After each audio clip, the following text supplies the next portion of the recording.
வணக்கம். 2026 தமிழ்நாடு சட்டமன்ற தேர்தல் நாம் தமிழர் கட்சியின் தோல்வி பல விமர்சனங்களை முன் வச்சிருக்குது. பல எதனால தோத்தாங்க அப்படிங்கிற காரணம் பல பேர் பல விதமா சொல்றாங்க. போன வீடியோவுல கூட நாம ஒரு கருத்தை முன் வச்சிருந்தோம்.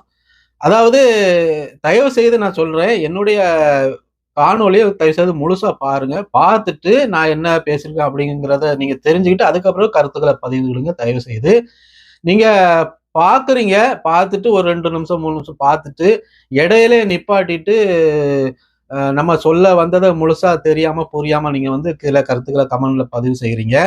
அ அது அதாவது எனக்கே புரியல. நம்ம எதுவும் தப்பா பேசிட்டோமோ? அப்படிங்கிற மாரி. அதுக்கு பிறகு நம்ம தேடி பார்க்கும்போது, நீங்க சரியா முழுசாவே பார்க்கல அப்படிங்கிறது நமக்கு தெரியுது. அதனால தயவு செய்து முழு காணொளியும் பாருங்க. பார்த்துட்டு நீங்க கருத்துக்கள பதிவிடும்படி நான் அன்போடு கேட்டுக்கொள்கிறேன். இன்னொரு விஷயத்த நான் அங்க இறுதியா சொல்லிடுறேன். எப்பவுமே உறுதியா நான் இதுல தான் இருப்பேன். சரியா? என்ன விஷயம் அப்படின்னா, நான் இறுதி வரைக்கும் சீமான் அண்ணன் அவர்கள் பின்னால தான் இருப்பேன். எப்பவுமே எப்பவுமே தமிழ் தேசியம், தமிழர்கள் தான் எனக்கு முக்கியம். நான் தமிழன். எனக்கு தமிழர் தான் முக்கியம். சரியா? அதனால இறுதி வரைக்கும் நான் தமிழர்கள் பக்கத்துல தான் இருப்பேன். தமிழ் தேசியம் பின்னாடி தான் இருப்பேன். அண்ணன் சீமான் அவர்களுடைய பின்னாடி தான் இருப்பேன். ஆனா நடக்கக்கூடிய சம்பவங்களை வைத்து நம்ம காணொளி போடுவோம். எல்லாத்தையும் நம்ம விமர்சிக்கணும் இல்லையா? எல்லாம் நம்ம அண்ணன் சீமான் அவர்கள் பின்னால போயிட்டோம் அப்படிங்கிறதுக்காக நம்ம பல மற்றவங்களை விமர்சிக்காமலும் இருந்துடக்கூடாது. நம்ம கட்சியில நடக்கக்கூடிய அந்த செயல்பாடுகளையும் விமர்சிக்காமலும் இருக்கக்கூடாது. சரியா? அப்போ அந்த விதத்துல ஆனா இறுதி முடிவு என்னுடைய முடிவு. அண்ணன் சீமான் பின்னாலதான் நான் இருப்பேன். இப்போ இந்த காணொளியில நம்ம என்ன பார்க்க இருக்கிறோம் அப்படின்னா, இப்போ அண்ணன் சீமான் அவர்கள் தோற்று போனதுனால இங்க பல விமர்சனங்கள் எழுந்திருக்குது. என்ன காரணத்தால அண்ணன் சீமான் அவர்கள் தோத்து இருக்கிறாங்க அப்படிங்கறத பத்தி பார்க்க போனோம்னா, இப்ப நிறைய பேர் என்ன சொல்றாங்க அப்படின்னா, இந்த இவிஎம் ஓட்டு மிஷினால தான் அண்ணன் சீமான் அவர்கள் தோத்துருக்கிறாங்க. ஸ்டாலின் அவர்களே தோத்ததுக்கு காரணம் இதுதான். பிஜேபி பக்கம் விஜய் சாஞ்சிட்டாரு. பிஜேபி தான் கையாளுது இப்போ விஜய் அப்படிங்கிற மாதிரி இவிஎம் ஓட்டு மிஷினை வச்சு அவங்களுக்கு தேவையான வாக்குகளை அவங்க பெற்றுக்கிட்டாங்க. அதனாலதான் அண்ணன் சீமான் அவர்கள் தோத்தாரு. 2024 பாராளுமன்ற தேர்தலே அண்ணன் சீமான் 8 விழுக்காடு வாக்குகளை வச்சிருந்தாரு. ஆனா இந்த தடவை அதை விட எதிர்பார்த்த அளவுக்கு மேலதான் போகணும். அப்படி ஆனா குறைஞ்சு போச்சு. என்ன காரணம் அப்படிங்கிற மாதிரி நிறைய விமர்சனம் வச்சிருந்தாங்க. அது உண்மையும் கூட தான். ஏன் அப்படின்னா, அண்ணன் சீமான் அவர்களுடைய வளர்ச்சி தொடர்ச்சியாட்டு அதிகமா தான் வந்துட்டு இருந்தது. இந்த தடவை அந்த தேர்தல் பிரச்சாரத்துல கூட ஒரு மாசமா அண்ணன் சீமான் அவர்களுக்கு இருந்த வரவேற்பு வேற எந்த கட்சிக்கும் கிடையாது. நிதர்சனமான உண்மை. சரியா? அப்ப சீமான் அண்ணன் அவர்கள் வாகன பிரச்சாரமா இருந்தாலும் சரி, அந்த மேடை பேச்சுகள், அந்த கூட்டங்கள், இரவுகள் நடக்க கூட்டங்கள் முடிஞ்ச பிறகும் சரி, மக்கள் தன்னெழுச்சியாக எழுந்து அவர்களால இருக்கிற காசை கொடுப்பாங்க. அது நம்ம நிறைய காணொலியில பார்த்துருக்கோம். நம்மவே அதை பத்தி வீடியோ போட்டிருக்கிறோம். சின்ன குழந்தைகள்லாம் ஒண்டியல் கொடுக்கறதே நம்ம பார்த்துருக்கிறோம். அப்போ மக்கள் நாம் தமிழர் கட்சியோட வேட்பாளர்கள் ரோட்ல போகும்போது கூட அந்த பக்கமா போற மக்கள் திரும்பி அவர்களுக்கு உதவி செய்வதை நம்ம பார்த்துருக்கிறோம்.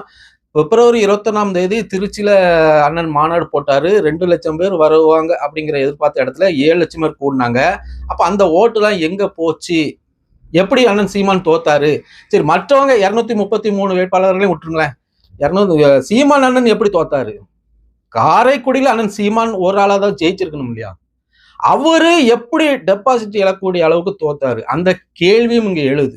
இதே இடத்துல இன்னொரு கேள்வியும் நமக்கு பிறக்குது.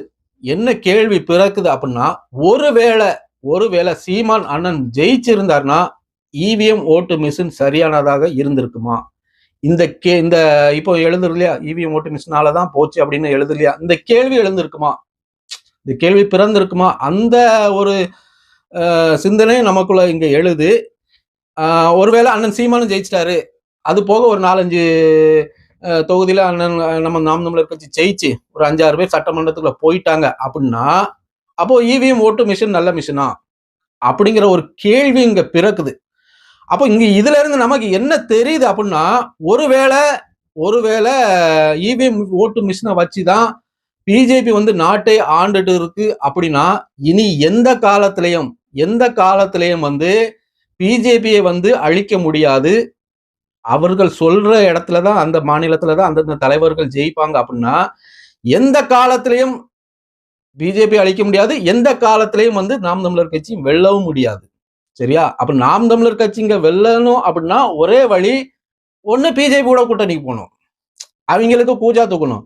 அவங்களுக்கு கூச்சா தூக்கிட்டு போயிட்டு அவங்க சொல்றதான் நம்ம கேட்கணும். அப்ப அவங்களுக்கு கூச்சா தூக்குனா நம்மள ஜெயிக்க வச்சிருவாங்க. சரியா? இது சாத்தியமா? இல்ல. அப்படி ஒரு பொழப்பு நமக்கு தேவையா? தேவையில்லை. அப்போ இதற்கு ஒரே மாற்று வழி என்ன அப்படின்னா, இவிஎம் மிஷின் வேண்டாம் அப்படின்னு சொல்லி நம்ம போராட்டத்தை கையில எடுக்கணும். போராட்டத்தை கையில எடுக்கணும்னா இது சாத்தியமா அப்படின்னா இதுவும் சாத்தியம் இல்லை. ஏன் அப்படின்னா தமிழ்நாடு, கேரளாவை தவிர மொத்த மாநிலத்தையும் அவன் கைக்குள்ள வச்சிருக்கிறான் பிஜேபிக்காரன். பிஜேபிக்காரன் அவன் கைக்குள்ள வச்சிருக்கிறான். எவனாவது வருவானா போராடுறதுக்கு? எவனாவது வருவானா? ஒரு பேர் வரமாட்டான். இப்போ இங்க போராடணும், தமிழ்நாட்டுக்குள்ள போராடணும் அப்படின்னா இது இவிஎம் மிஷினால தான் தோத்தது திமுகவும் நம்ம நாம் தமிழர் கட்சி அண்ணன் சீமான் அவர்களும் தோத்தாங்க அப்படின்னு நம்ம ஒரு கதைக்கு எடுத்துட்டா கூட தமிழ்நாட்டுக்குள்ள போராடுறதுக்கு இப்ப யார் வருவா? இப்ப விஜய் சம்மதிச்சு தானே அப்ப பிஜேபி கூட போயிருக்கிறாரு, ஜெயிச்சிருக்கிறாரு, அப்படித்தானே இருக்கும். அப்ப ஏடிஎம்கே வருமா? வராது. ஏன்னா ஏடிஎம்கே கையோட கூட்டு வருது பிஜேபி கூட்டணியில. அப்ப அவங்க வருவாங்களா? வர மாட்டாங்க. அப்போ இந்த போராடக்கூடிய இடத்துல யார் இருக்கிறா? நாம் தமிழர் கட்சியும் சீமானும். அப்போ நாம் தமிழர் கட்சியும் டிஎம்கேயும் ஒண்ணு சேர்ந்து கூட்டணி சேர்ந்துனா இதை சம்மதிப்பாங்களா? இதை வச்சு அரசியல் பண்ணி அவன் ஜெயிச்சுட்டு போயிடுவான் மறுபடியும். இதெல்லாம் நடக்கக்கூடியதா? சாத்தியமா?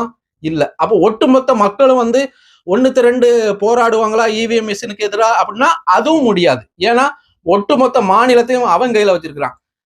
தமிழ்நாட்டை தாண்டினாலே மோடிஜி வாழ்கன்றுவான். தமிழ்நாட்டுக்குள்ளே இருக்கிறான் 1.5 கோடி பேரு மோடிஜி வாழ்கன்று.